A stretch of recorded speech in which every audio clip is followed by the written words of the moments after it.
Okay, so here's our director report for June 2025. Our Bank Street, we will be talking about during our action items. I wanted to give a quick update on jurisdictional expansion. We now have an engage page for our hip strip expansion, and we have 3 in-person engagement opportunities coming in the month of June with the plan to present the expanded area map to council at the beginning of July.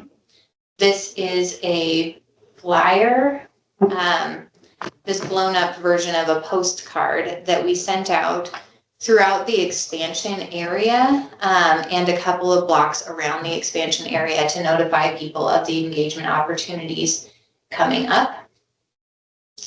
Fine increases went to council for the public hearing last night and were approved by council with the implementation to go into effect on January 1st, 2026.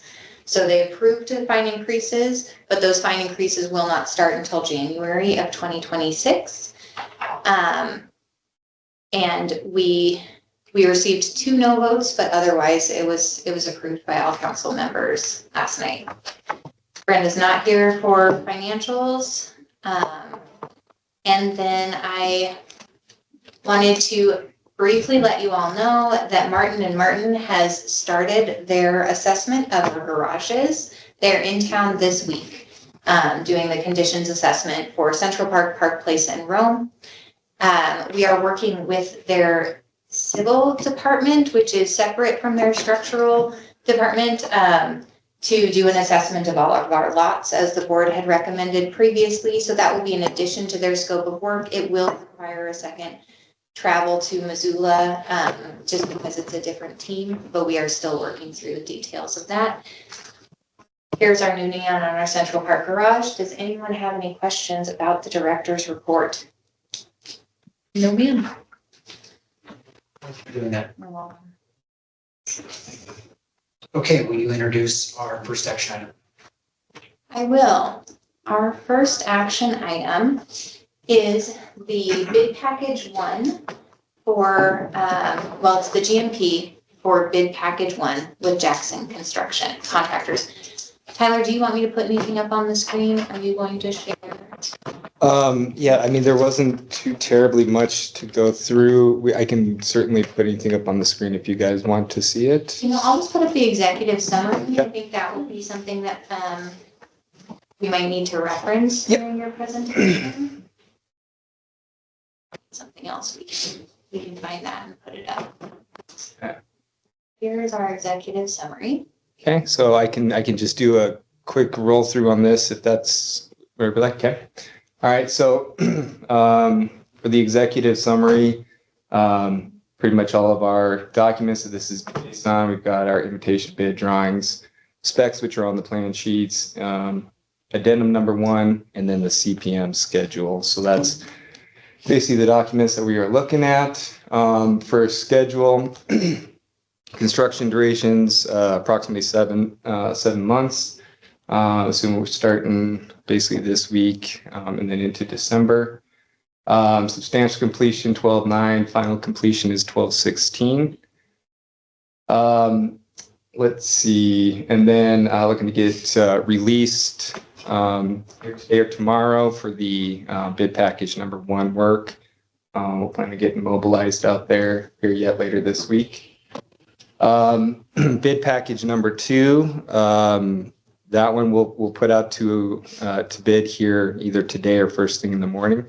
But that's going to be primarily mechanical or primarily plumbing and electrical, then masonry, as we've kind of talked about before. Let's see, so we'll have about a month there, and then next month we'll basically at final amendment when that bidding is done. Tyler, would you remind us and the public who may not be up to speed why we are splitting up these 2 packages and how you made that delineation? Yep. So basically, again, the reason that we are splitting up into 2 packages is to get started on some time sensitive, to get started on some repair work that will help us get started earlier and buy some time to move the traffic bearing membranes up in the schedule. If we didn't divide this into 2 bid packages, we would potentially be into November doing the traffic bearing membranes. So the purpose and intent of this first bid package was to be able to essentially get that first half of the work there bid out, get everything ready to go, and then start performing that work here next week. So essentially buys us about a month on schedule. Did I kind of? Okay. Obviously, biggest challenge here, as I just talked about, is the traffic bearing membrane. Again, doing this bid package 1 and 2, it'll allow us to get that started in the middle of September, and then with it completing in October. So again, it is weather sensitive. So we do have to find specific windows within that time frame that we've got enough days of suitable weather. Allowances. So this GMP amendment has 1 allowance, and it's for what's called the T-biscuit repair at shear tabs. And essentially what this was is during our initial budget, essentially to lift up those precast double T's and replace the bearing pads. We had figured disconnecting and cutting all of the shear connections so that it's basically free from all other connection points, lifting that up, replacing it, setting it back down, and reconnecting those connection points. When we're going through VE, one of the items that we talked about with DCI is that we're replacing the bearing pads. They only need to come up really about 1/2 inch, and those shear tabs can take some of that stress without breaking or anything like that. So said we should figure on at least replacing 1/2 of the connections, because there are some that are already currently out there broken or rusted. So right now in the budget, we have about 1/2 the tabs getting corrected, a total of 306. This allowance is essentially if we have to go through and repair the other 306, or alternatively, if we have less than 306 that we have to replace, those are credited back at $425 per each. And same with the ads, $425 per each. So anyway, that one, again, the reason we set aside as an allowance is because we're not going to know for sure until we get out there and actually do it. And there's no way to test it out without a pretty significant expenditure on jacking equipment, that whole operation. So the allowance, again, it is something that with these T-biscuits, very easy to track quantity-wise. But the idea that is that depending on where we end on that final count, we'll either be able to credit back or we may have to add some. This budget takes care of it if we have to add all of it back in. Okay, let's see. This one I'm going to kind of run through a little quicker here. So general conditions and requirements. So GMCRs, those are the same value as they were in our previous estimates. Let's see, as far as some of the other general requirements, those are same as our previous budgets. Those are for utilities, toilets, fencing, traffic control, that kind of stuff. There were a few additional pre-construction services items that we did as far as some investigative demo, pumping out of the sand oil separator, 3D scan, a few other things that are listed in the breakout to cover the additional pre-construction services there that we had agreed on in pre-con. And then general requirements also includes a plumbing demo and safe off, electrical low voltage demo and safe off, and then a fire sprinkler demo and safe off. So limited scope there, just to get everything, again, safed off and demoed out so that we can begin the bearing pad replacement. Bid package 103A, so that's the biggest package in terms of scope, also one of the most complex. Basically, everything in here, I've kind of just listed out all the various locations that we've got. New footings, columns, piers, and concrete beams, patchbacks, stair toppings, and then of course obviously all the demolition and patchback that's associated with those. We have some miscellaneous concrete repairs on the underside, and then as I mentioned, we've got 306 of those T-biscuit repairs for the shear tabs. 105A is just supply and erect of the structural steel for the canopy, and then for the vehicle entrance barricade. So that one's relatively similar or simple. And then traffic bearing membrane and sealants. So this one is basically on the upper deck. They'll be doing all the sealant removal and replacement underneath the traffic bearing membrane, or everywhere that's going to get the membrane. And then they'll also do some deck repairs on any concrete cracks or little smalling on top of the deck. And then they will have the traffic bearing membrane going over the top of that. And they'll also have the striping that's in it. Really just a couple of exclusions here to note. There's some sheet metal cants that look like they're for bird protection there between the double T's. Right now I think we can leave those in place. So we're figuring on leaving all those in place, and then when we get going, if we see that it's something that these are all just going to be popping out or we need to take them out for inspection, we can adjust at that point. But right now I think all those should be able to stay in place. Let's see, there's a spec section for concrete crack repair and maintenance. Basically that's more so for new concrete. With the precast, it won't really apply. So going through that with these, I decided to exclude that. Let's see.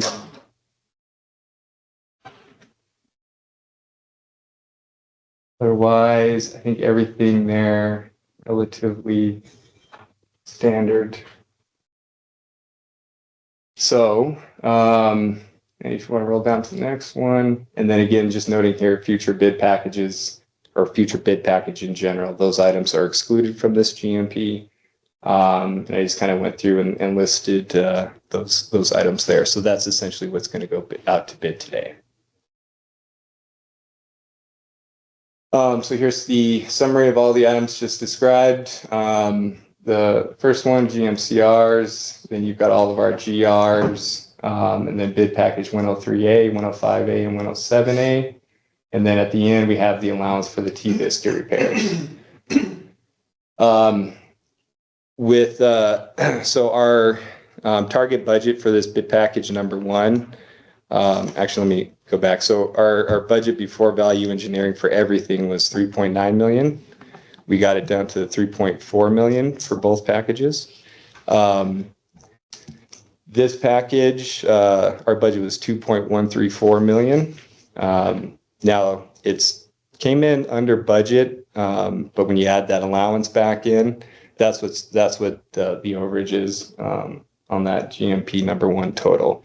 So that's just the allowance. Otherwise, everything came in total of about $20,000 under budget. So very, very close there. And then again, that allowance, that could go either way as far as getting more credit back or potentially needing to use that. By the time we have the next board meeting, I should be able to let you know on that exactly, like if we're projecting a certain percentage, looks like things are going well and we're not going to need it. I assume yes, but that allowance, that's labor and materials. Yep. Yeah. So the $425 per location, that's labor, material, equipment, and then any small tools, that kind of stuff. Our schedule assumes that we only have the 306. So if we need to do all of them, we may have to either just man up or there may be some schedule issues we've got to look at, but nothing we can't work around.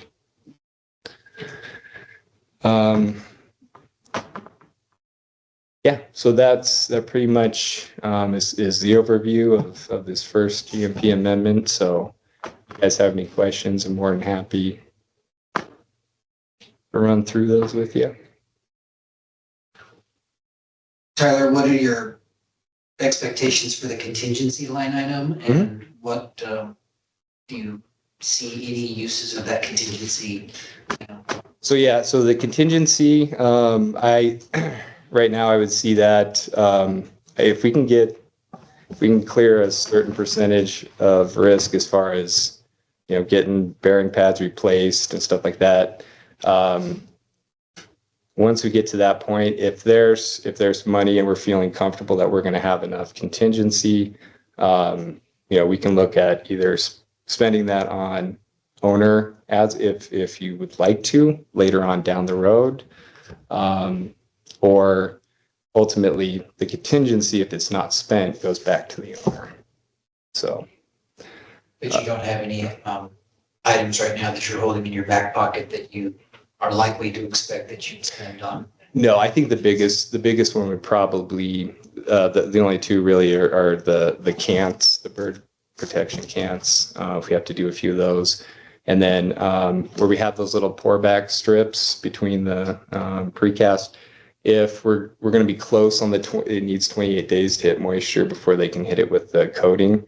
If we're not able to get that moisture, they'll be able, or to the required moisture content, then we'll be able to, they've got another coating they put over those strips. So that one would be probably another one where right now doesn't look like we'll need it, but just planning for in case we do, we'll have everything ready. So those would be the two that I see. What scopes is Jackson expecting to self-perform, and were there any items that you are self-performing that you did not receive a competitive bid? So we've got basically that one package 103A. There's going to be, it's a tricky kind of muddy package because you really need a crew that can bounce between different scopes because there's so many trade handoffs in these small areas.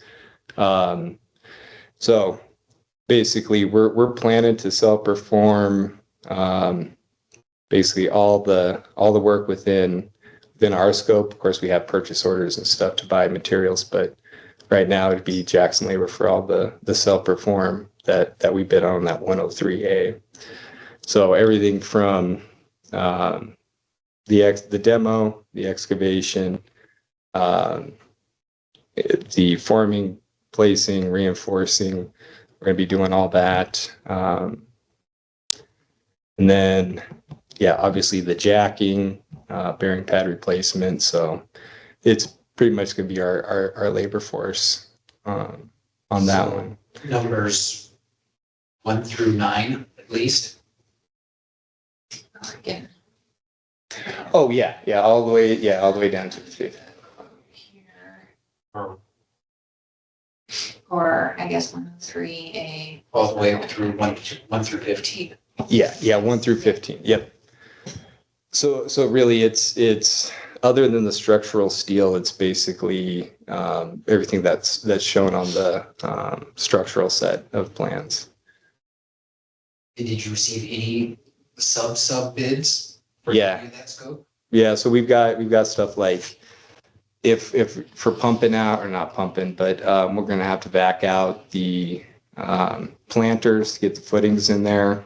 So we've got a number for a guy to do that, a number for a guy to do saw cutting, that kind of stuff. So we've got numbers for various scopes where small items like that are more kind of unit rate subcontractors. But we don't have any major subcontractor within that package. There's not like a big one. Most of them are unit rate subs.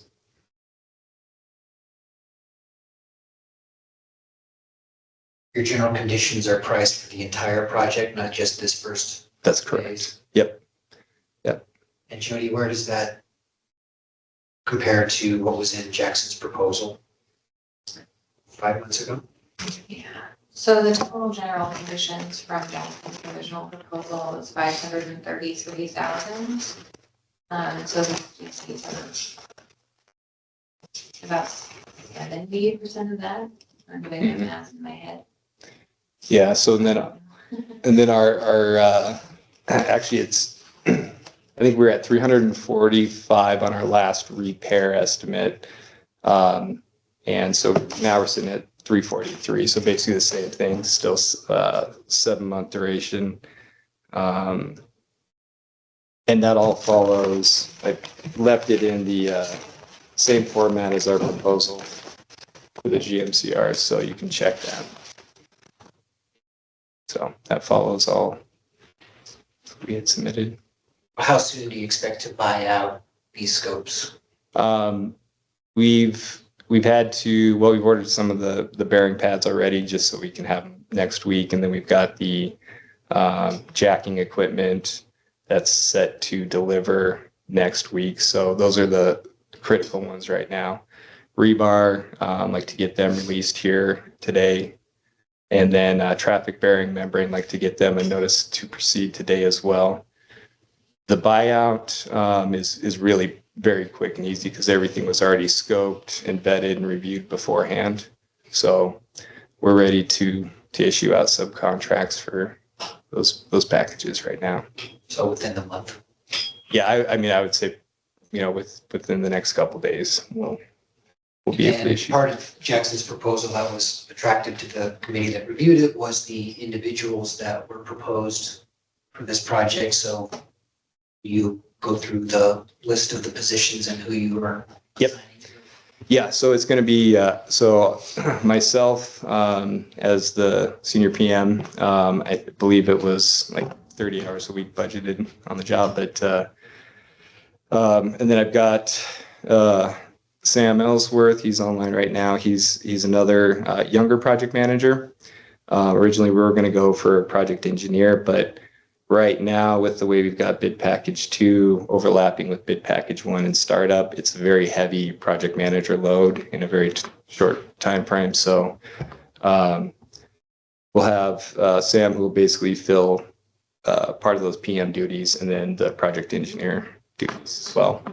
And then it'll be Bill Fritz as the superintendent. And then we've got Peter Ortiz. He's one of our foremen that specializes in this kind of stuff. He'll be running our self-perform crews for the repair work. And they're committed to the project through its duration. Mm-hmm. Yep.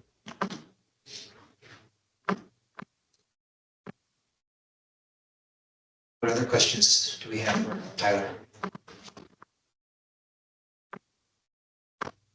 You have none.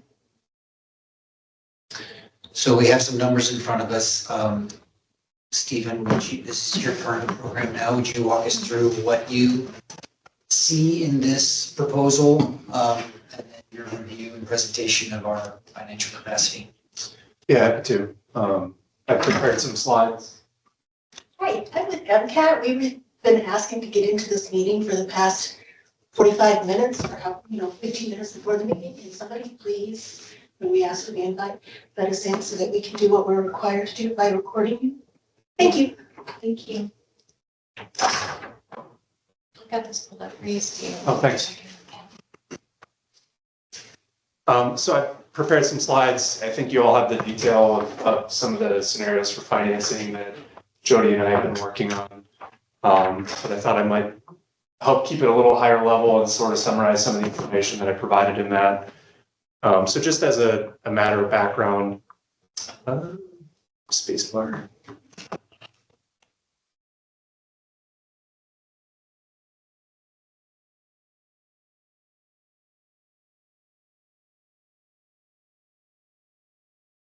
Well, until she gets back, I don't, I don't want to like accidentally turn off the meeting or anything. But I provided some additional context just sort of surrounding the numbers. Jody, I can't work a computer. The touchpad, you just give it a little click. Oh, I was probably doing everything but that. Maybe, or maybe it doesn't want to advance. There we Oh, go. there we go. So just as some background, where you all sit currently, you've got about 4.4 million of debt outstanding. That's not including the leases. It's sort of just the parking facilities revenue bonds that these would be issued under for this project. And then, of course, how you're going to pay for it from a net revenue perspective. There's some thresholds we have to meet there. And so from a performance perspective, Fiscal 2024, that's what we have to look at. That's the last completed fiscal year. You're sitting at around 1.36 million of net revenue available, which will, of course, bleed into or feed into the numbers here in a second. We have some thresholds. I've kind of mentioned these before, but in terms of how we would issue additional bonds in order to pay for this project, you have to satisfy some certain revenue thresholds as well as some fund deposits. One of those being you have to have at least 1.5 times coverage, which means for every dollar of debt service that you have due each year, you have to have $1.50 of net revenue available to pay those bonds. So that's an obligation you have to maintain in order to issue additional debt to your current bondholders. I think it's no surprise, but I'm certainly pleased to state that we are expecting to be above that. We kind of can't issue debt unless we are. So it's certainly a good thing there. We are effectively going to be doubling up your debt burden by doing this project. So, it is an increase. So we are seeing some reductions in coverage where you're currently sitting. That shouldn't be a huge surprise, but we are still accommodating some coverage in excess of that 1.5 times minimum. And of course, I mentioned that's largely the one we have to satisfy. We do have some other fund deposit requirements that are needed. But in order to issue the debt, that's kind of the big one here. You could go to the next slide. So what does that mean? We're looking at a project that at least current estimates are close to 3.5 million. I know we're still refining some of those numbers. That'll come out here in about a month. But from a structuring perspective, that's what we've looked at. We've rounded it at 3.5. We know those numbers are going to change until we get the finals. So for some scenarios perspective, we've been a little conservative on that, but overall, that's what we're targeting for a project deposit. So you'll see some numbers that are bigger than that, and that's because there's other deposits that I mentioned, but that's what we're shooting for from a structuring perspective. And then just high level, we're looking at closing in early September. That's based on when we'll know the project costs, when GMPs will come in. Obviously, we've talked about a big one here today. And then in terms of project completion, estimated being January of next year. So big milestones, at least how we like to look at it from the financing perspective. Of course, keeping in mind the commission's goals, some of the ones we look to maintain. Obviously, cost is always a big one. We try to keep that cost down the best we can. Typically, the longer term means higher cost, but it also comes with some trade-offs, which I'll get to here in a second. But that's a big one, of course. We always look for ways that we can minimize costs. That generally means either you have more net revenues available after you pay debt, or you can borrow more money for a project, sort of one or the other. In this case, it's more of the former than the latter. But of course, that's something we're always looking to do. Kind of the reason why you guys work with us, right? Maintain debt service stability. We want to make sure that there's some strong predictability in each year. From a planning perspective, it gets pretty difficult if your debt service is kind of all across the board. So we look to do that throughout this structure. So some of the options that I'll go over here in a second sort of layer in the new debt on top of what you guys currently have outstanding. And another element that I'll touch on a little bit more later is ensuring repayment flexibility. It's always nice to, of course, balance that with the cost side of things, but the options that I'll sort of lay out, I think, effectively capture that. We like to make sure that you're in a position that if you would like to, you can pay it off sooner, but you don't have to, and you're not really in a pinch necessarily from the get-go in terms of every dollar going to pay those bonds and having much left over. And then, of course, sort of touching back on the additional bonds requirements that I mentioned, aligning the debt service structure to recent revenue performance, knowing that this facility is existing. It's not something that we're going to be adding additional revenue to the system on. So we want to make sure we're accommodative to your current state. Next slide. So 3 big options here that we're looking at. We did look at short term. Again, just referencing back to the additional bonds requirements, that 1.5 times coverage. If you go much shorter than 15 years, it's really just not doable based on the size of the project. You just can't put that much debt in a shorter term and meet those 1.5 times coverage requirements. So sort of 15-year term minimum. It's a very marketable size from a financing perspective. Certainly when you're talking about around $4 million of debt, 15 to 20 years, the annual payments aren't too small. It's not stretched out too long. So it's kind of a nice sweet spot. So that first option that we're going to go over here, again, is a 15-year term structure. And what we're coining it as sort of a wrap structure where we're accommodating your existing annual payments when we structure that so that it's producing a little more debt service coverage in the near term. And then we have two 20-year options. One's sort of a traditional, if you have a mortgage, you pay the same payment every time, absent your escrow, but it's a predictable annual payment where it's just the same over time, year in and year out for 20 years. There's some pros and cons to that I'll get to here in a little bit, but that is one option. I like to provide that sort of as a baseline because it's sort of something to measure everything else against. And then a 20-year option wrap, similar concept to the 15-year, where you're, I guess in essence, deferring some principal payments in the front years to allow for your existing debt to exist and perform. Comes with a cost, but again, that dynamic of cost versus flexibility, we're trying to balance that here today. So I wanted to touch on too, I think last time we spoke together, we were talking about different methods of sale, and I think I was even asked for my recommendation, and we're at the point I'm comfortable doing that now, but just sort of some pros and cons on what we're considering here, public sale versus private sale. And what I mean by that is public sale being, there's this document called an official statement that gets written. It's pretty lengthy. Staff would go through a rating process, and then the bonds will be sold to sort of any number of investors that are out in the universe. Sort of the pros and cons of that, generally get a little bit lower of a rate. In this situation, it's not that different. Sometimes you see a bigger difference, sometimes not so much. In this case, not so much versus the bank or private sale. So often it's a lower rate. Like I said, in this case, it still is a little bit, but it's pretty minimal. And then in terms of the 20-year structure, it's actually kind of pointing stronger towards a bank sale now. Just I won't get too much into it, but the effects of the yield curve versus bank loans, it drives a different dynamic depending on the term structure. But all in all, that benefit's not huge. And then a bank sale, if we go back here for a second. Yeah. And then, for a bank sale or private sale or bank loan is another way of saying it.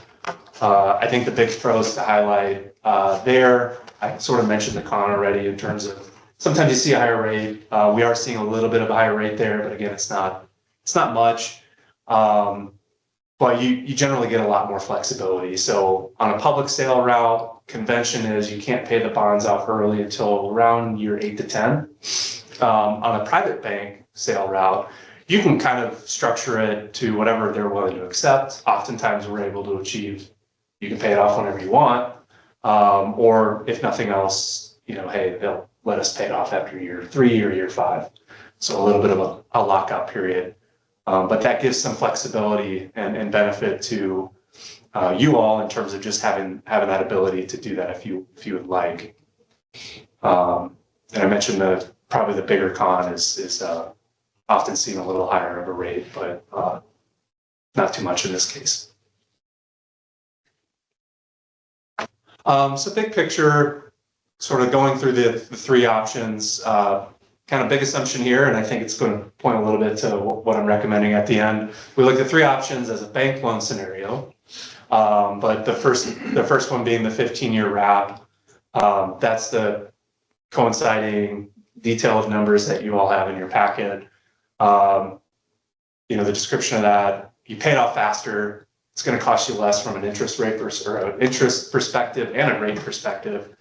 But you lose out on that flexibility, which means you're having to push more debt service into each year, which takes away some of that revenue flexibility down the road. But again, of course, that comes with paying off faster and paying less interest over time. Next one's the 20-year level. That one, pretty similar to the wrap structure that we provided. Of course, it takes longer to pay off. You do pay more interest in total. Relatively speaking, the wrap and the level structure for the 20-year are very similar to each other. Coincidentally, the indications that we've received, just as we sort of floated the idea of a Montana parking credit that might borrow 4 million. Of course, we don't like to name names, but we try to get some rates to give us an idea on what banks might come in at. Coincidentally, the rates that we were seeing put the coverage levels for wrap and level pretty similar. That dynamic could change as we get actual rates, which could kind of prove out a bigger dynamic between the two scenarios. But of course, 20 years paid off slower, but you have better revenue flexibility sort of in a longer period. And your annual payments are lower relative to the 15-year. Then the wrap, similar to the level, longer term, more flexibility. And then the wrap just provides a little bit more revenue cushion in those front years where you have those existing bonds outstanding. Again, currently the dynamic on the 20-year level versus wrap looks very similar, but as rates change and we receive actual bids, that dynamic will be highlighted a little more. It's just sort of coincidence that the rates are sort of panning out that way. And this is the additional detail behind it, not quite so much as the actual annual debt service payments that you all have on the agenda, but sort of gives the highlights. Again, we're targeting $3.5 million. So in terms of the numbers we're working with on the project, everything's pointing to this being an affordable project for the commission, and certainly fits within your current revenue constraints. You can see, I think I want to highlight, if you look at total debt service and total interest, those two rows I think are worth probably highlighting the most.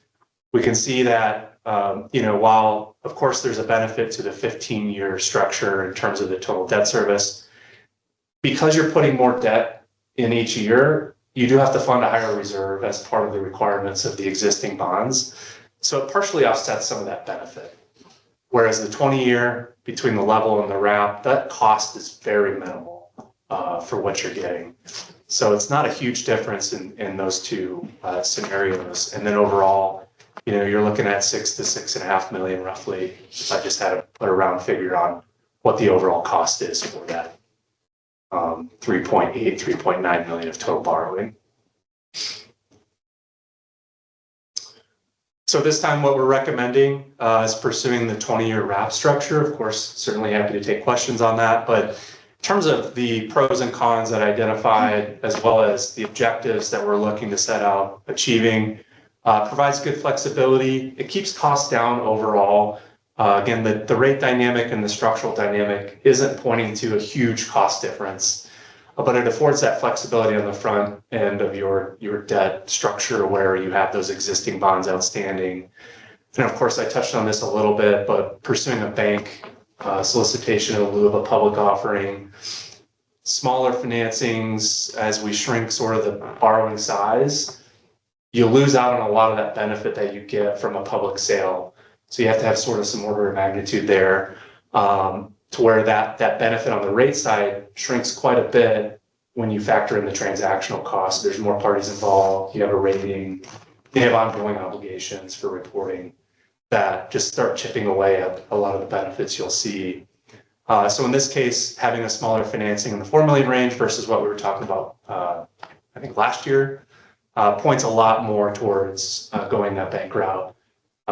Both from a cost perspective and flexibility perspective, because we expect you'll be able to achieve a pretty flexible prepayment option, which is always advantageous. And then just in terms of next steps, what we would look to do, we want to tee this up to where we know the project costs sort of at certainty. So once we have that final cost amount in early July, we would look to, with your direction today, look to send a term sheet out to banks for solicitation once we have those costs in. So in terms of kind of presentation, that's what I have, but I certainly want to take any questions you might have. recognizing that between the numbers and the slides, it's probably quite a bit of information. So we have 11 minutes before we lose one of our members, so I want to make sure I get to the vote on this. So very quickly, Steve, if we are, Jody, if we are starting construction this month, we close the financing, but it's not funded until next spring, how are we paying for construction in the interim? I've been working with our finance department on this. So we have our refunding resolution that you all agreed to, I think, back in January, maybe even December of last year, which allows us to do work and pay for it out of our existing cash on hand and then reimburse ourselves once we get our funding finalized. And Steve, you think the first interest payment in April, is that too far out if construction's done in January, or could it be turned inside and have the first interest payment and close and funded this fall, this fourth quarter? Yeah, that's a great question. I mean, it's certainly doable, I suppose. We generally, want to line up first interest to be post-construction. And what we're looking at currently is a semi-annual structure to where you're going to pay April and October of each year. From a cost perspective, it's not going to change that dollar amount total. It's just when you pay it. So we look to kick it out if we can. If we were to self-fund the debt service reserve fund instead of financing that, is that possible in either of these three scenarios? Assuming cash available, absolutely. Yeah, you could do that. So, and then this is your crystal ball moment at 5.197 for 15 and 5.3, what if those rates change between today and April 1st, 2026 by a point plus? Well, the good news is we don't have to wait that long. What we're discussing in terms of the plan of finance would really have us closing on the financing in September of this year. So we'd be locking the rate no later than that. Preferably be by a final approval preceding that. But from a rate perspective, it could change. I expect the numbers we gave today are not going to be the end numbers. I'm usually good, but not that good. But we are subject to market movement between now and when we would have a firm offer. Do banks typically move a lot? They can, but usually it's a lot more muted relative to the public municipal market. Especially lately, we've seen a lot of volatility. But banks tend to, they operate on margin. And so they tend to be a little more muted in terms of the changes we see. So indications generally are pretty close for a little while. So have the last municipal bonds sold at 5.2 to 5.3 to 5.4 in Montana? Or higher, yeah. Yeah, it just depends. It's a lot of public sale financings are credit driven. So a parking commission is going to have different rates than, a tax increment financing, general obligation. So it's going to vary. I did price some bonds today. I think we ended at right around 5%. Those are housing projects, totally different, but that's kind of the area we're seeing. Okay, any questions for Steve, Commissioner? Yes. So to summarize the summary, I think we are in a strong financial position to be able to afford the decision we're making today about phase one and the estimate of the overall contract. My opinion, Jody, but not more direction, is that there needs to be some sharpening of these numbers. I'm not necessarily sold between 15-year and 20-year, but that can be a discussion for another time as we get forward to it. But Yeah. I think, Board, my opinion would be that either of these scenarios we can afford as a commission.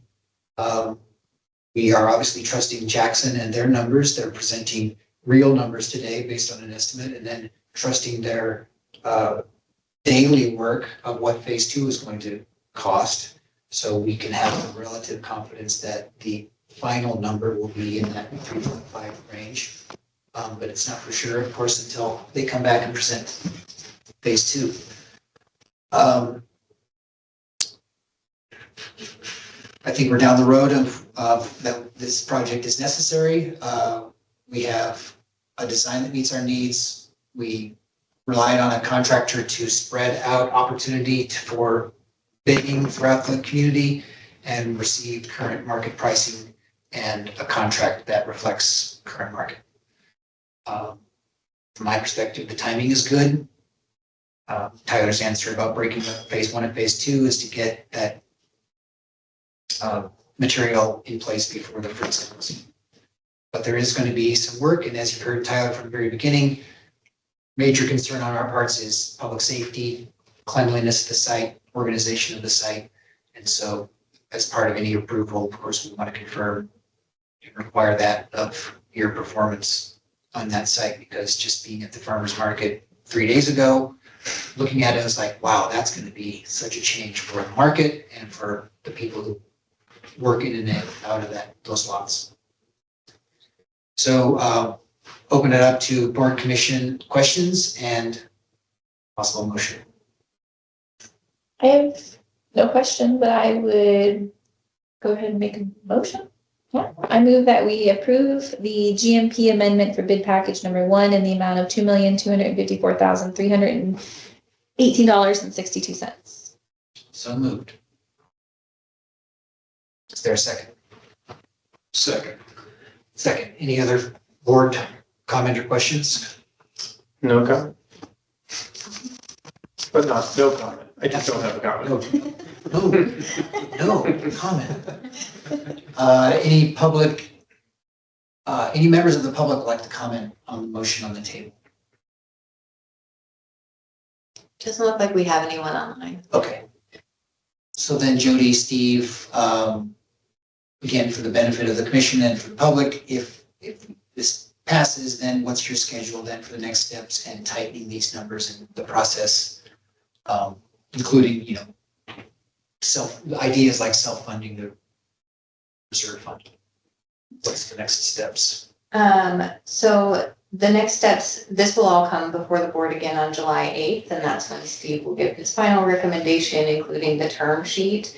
And prior to that, we will be working with our finance department and JCCS to determine different options with what parts could be financed out of our reserve fund or otherwise. Our current reserve fund is sitting at $966,000. Yeah.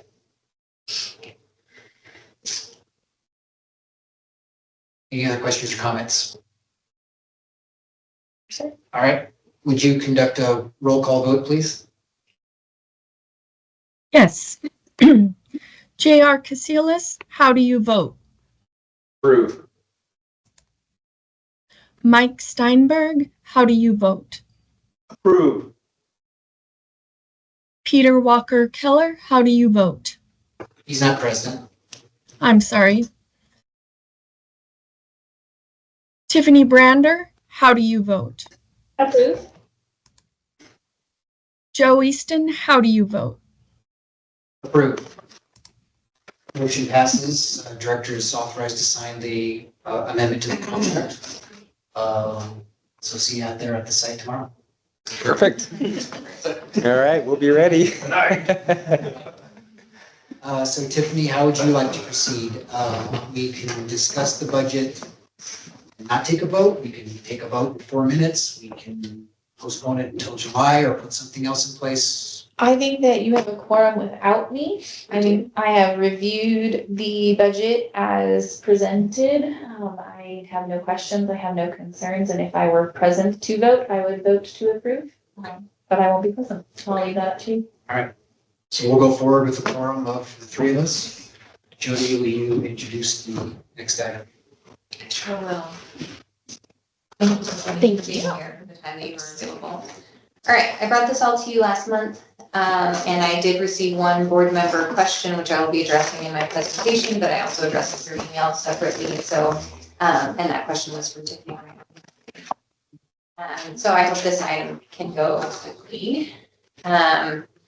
No changes in the revenue projections that I presented last month. As mentioned in my director's report, council did pass our fine increases that go into effect on January 1st of 2026. I did not update the parking ticket revenue projection as a result of that, partly because it happened last night, But also because with the delay, and the uncertainty in how many tickets will actually be issued once we raise those rates, it's really hard to make a reasonable projection on that. We can make amendments to our budget throughout the year as needed. So if we see our parking ticket revenue start to spike or go down, we can work that into a quarterly budget amendment with the city. And I did want to point out here that our consultants noted in our parking plan that fine elasticity is estimated to be at about 2% for every 10% increase that we do to fines. Because we did not do a fixed percentage increase on all fine types, so we increased our meter and overtime fines by 50%, all of them across the board. However, we did something a little unique with the improper parking violations by adding an escalating scale. So what I'm trying to say here is we expect our parking revenues to go down, our parking ticket revenues to go down. We expect an offset as people start paying the meter more frequently or move into leased parking or short-term parking areas. So start parking within our programs. We just don't know what that's going to look like yet. I won't go over these numbers in detail because we did it last time. So it's possible that if, for some of our fees, we may see a 10% reduction in those fees because we've increased. Okay, Yep, by 50%, so 2 times. But we don't want to make money on fines. We want our parking system to be set up in a way that people are following the rules and regulations. It creates a safer, more accessible environment, and we get our revenues from elsewhere. Last month when I presented this, we were missing our personnel estimate. We do have an estimate for personnel now. I'm sorry that the 6 fell off of there. It is $1,117,316. That's our overall personnel expense, which is always our most, it's always our highest expense category. And we do not project a change in that.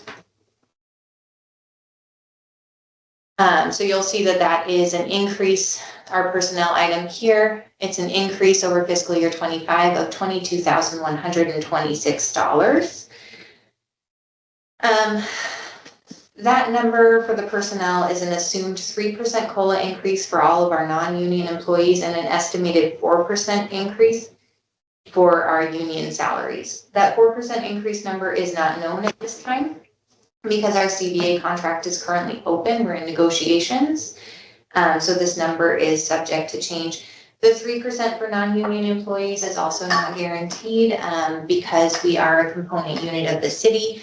Our salaries are in line with city salaries. So if council approves a 3% cost of living increase across the board, we will get that as well. And if they do not, we will not.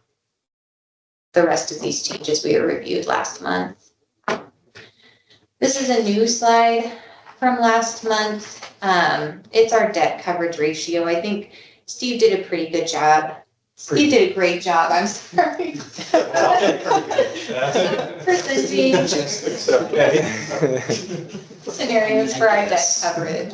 But these are some of the numbers based on our budget for next fiscal year. So we have our projected revenues entered here totaling $3,225,600 with that MRA pledge, which is for our existing bond for Park Place.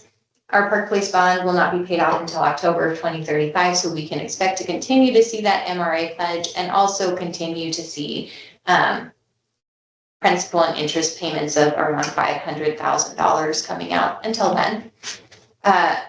With our revenues and expenses, what we are showing is a coverage of around 2.79%, just based on this little table. I believe Steve presented it at closer to 2.55, so I don't really.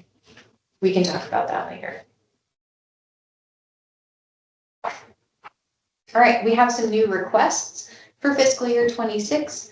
Our admin specialist 1 has been 0.8 time FTE, and we require a full-time FTE. So this $24,755 is what the cost would be to bring her on board full-time. As we discussed last month, our LPR units for scooters to create a bit of a redundancy in our fleet and to maintain our service when we are having maintenance issues with our electric scooters. will cost us around $124,000, $125,000.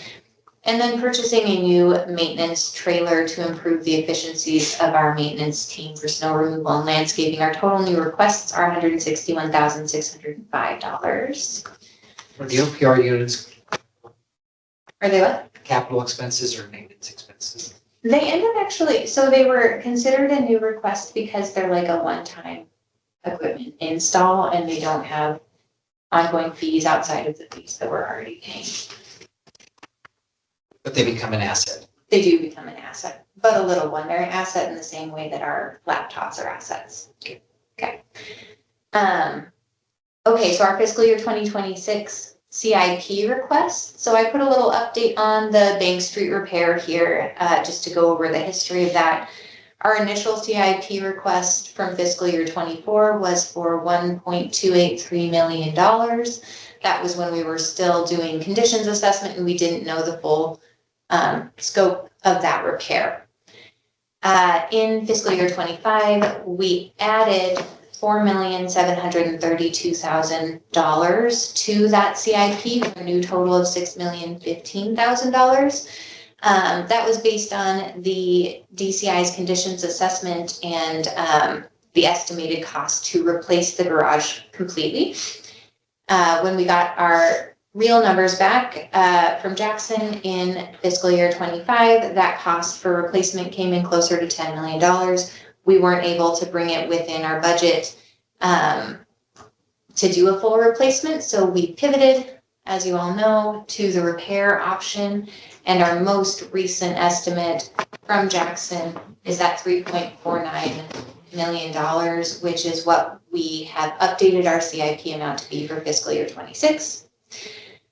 We have a new CIP request this year for fixed LPR for our garages. This is in line with Section D of our parking plan. As we talked about last month, it would be replacing our gates with a fixed LPR system for ingress and egress from the garages, and it would allow us to change the way that we sell permits in our garages so that we could improve our utilization there in similar ways to how we've improved utilization in our surface lots. The question that I received from a board member after last month's meeting was about safety when we don't have gates or a physical obstruction to people coming into and out of garage. How do we slow them down? Because our garage currently, when you exit, you're going right out onto a sidewalk, and we have some mirrored globes at the top part of the garage pillars, basically, that will allow you, if you're going slow enough, to see if there's pedestrians or cars coming. And so we looked into how other communities that have this fixed LPR system are dealing with that safety issue. Many of them said just the sheer volume of traffic in their garages prevents people from moving quickly. We do not have that here in our garages, although we do have really good utilization, and there are some points during the day when there's heavy traffic at the entrance and exits. We don't have the volumes that places like Texas University have moving through our garages all the time. So the other option, which is, there are several other options. We have rumble strips, speed humps, like rubber speed humps that you install, and signage. And so what we would be considering with this to account for that safety concern would be a robust signage package with caution signs telling people to slow for pedestrian traffic, and the speed humps, which are about 1/10 of the cost of the rumble strips and are more visible and therefore more effective. People can see them, whereas the rumble strips just kind of look like, I mean, you can feel them when you go over them, but it doesn't really slow you down. So that's how we would address that concern that was posed by a board member. And then if this budget is approved today and then subsequently approved by council, we would be moving forward with an RFP for this project, and we could include in that RFP an option for recommendations to slow down traffic.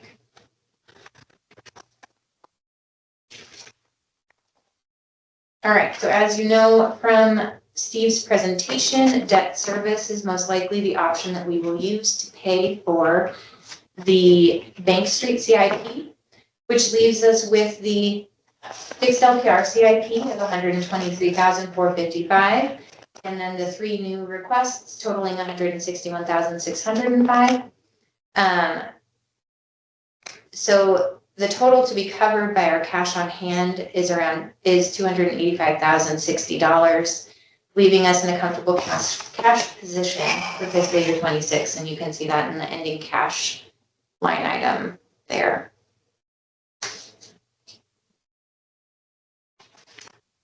Okay, with that, I have a recommended motion on the screen. Does anyone have any questions about the budget? I don't have a question, but I would motion to approve. Thank you. Motion is in order. Motion to approve the fiscal year 26 budget as presented. Oh, sorry. That's okay. That was my motion.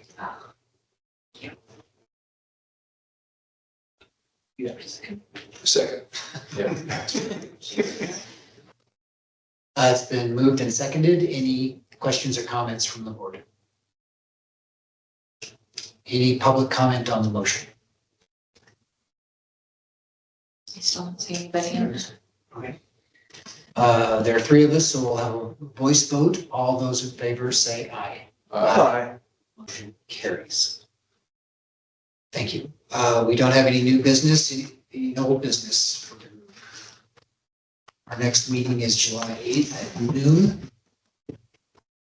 Council chambers. Back in the big leagues, and we'll have amendment 2 that meeting.